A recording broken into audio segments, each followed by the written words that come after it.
when you first play somebody a piece of music, you just don't want to look at them, because just in case it's like a slight twitch of disgust crosses their face or something, you know, you're just so vulnerable.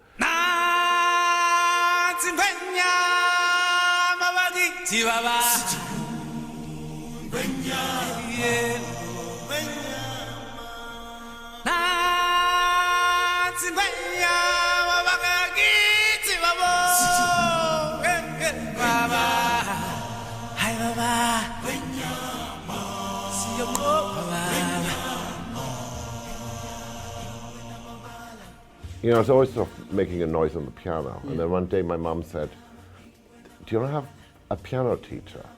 And you know, when you're a little kid, you sort of misunderstand what that means, or I certainly did.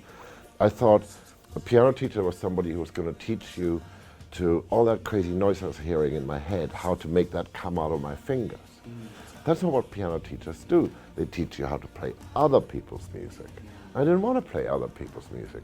Because your mum was a piano player as well. Yeah, exactly, right. And if you could change anything about the way we teach music, what would you change? Really interesting question. First of all, I would make sure everybody understood that it's about playfulness. This is my mom, you know, she used to do this sort of game with me, where she'd put on a record and she'd say, okay, what century, what composer, etc. And you know, after a while you go, oh, hang on a second, the orchestra's about this size, so you figure it out. What's the biggest change in movie music that you've seen since you started? Everything is shifting all the time. It's like in the 90s, everybody wanted to have an end title song, and now whenever anybody says, should we have an end title song, I'm just thinking, that's so last century. Do you think the end title song's going to come back? Is Celine Dion just like waiting in the wings for that moment to return? There has to be a reason. I mean, look, I'll give you a really good example. You know that hideous Bram sound we made in Inception, right? Yeah. Okay, it was a story point in the script. It's all about what happens if you slow time down. So it's a story point, but then it ended up in all these people's trailers. Where it's not a story point. It's just they like being able to use it to cut from one non sequitur to the other. And that's a bit like those songs. Very often, you know, the song has nothing to do with the movie, and it's just a marketing thing.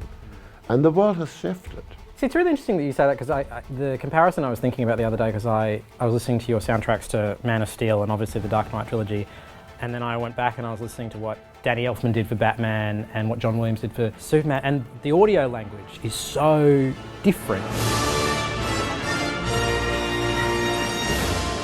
Did you have conversations about whether you were transposing that audio language into this new world? Well, yeah, absolutely. I mean, look, no, the whole conversation we had was to be inside the movie. You know, for instance, I mean, one of my favorite scores is John Williams' Superman.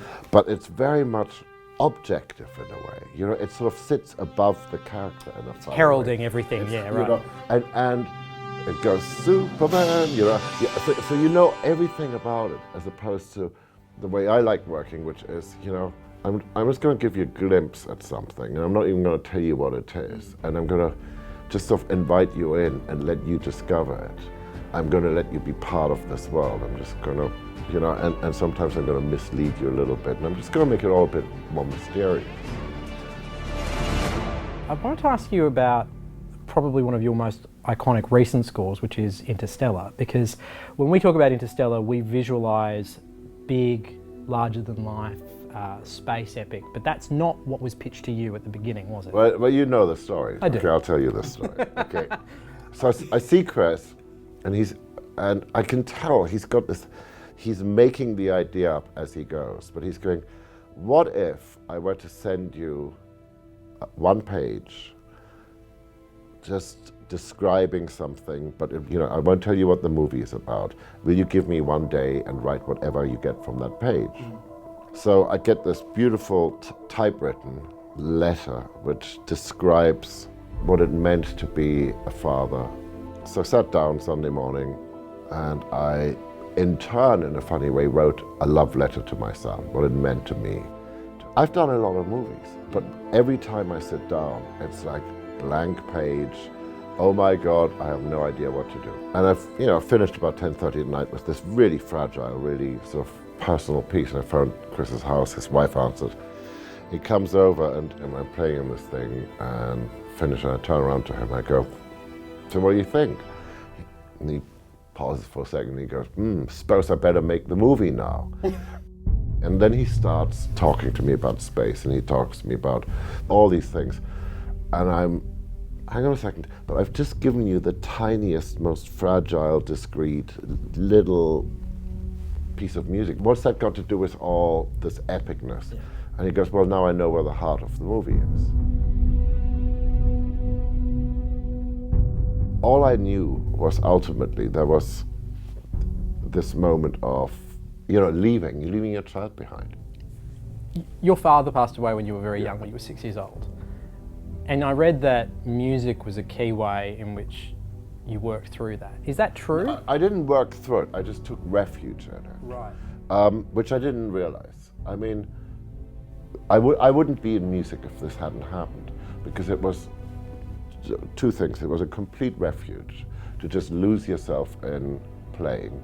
And the other thing was, everybody's trying to keep a brave face when tragedy hits. And the only thing that would put a smile on my mum's face was when she heard me play the piano. So I knew, I was being a good boy when I played the piano, and I could make her day a little brighter. And in a funny way, it was sort of helpful to me, because I realized that really it wasn't until The Lion King. You had a kid by then? Yeah, my daughter's 6 years old. So weirdly, it was sort of the same age. And it's a story about fathers and sons. And the father dying, and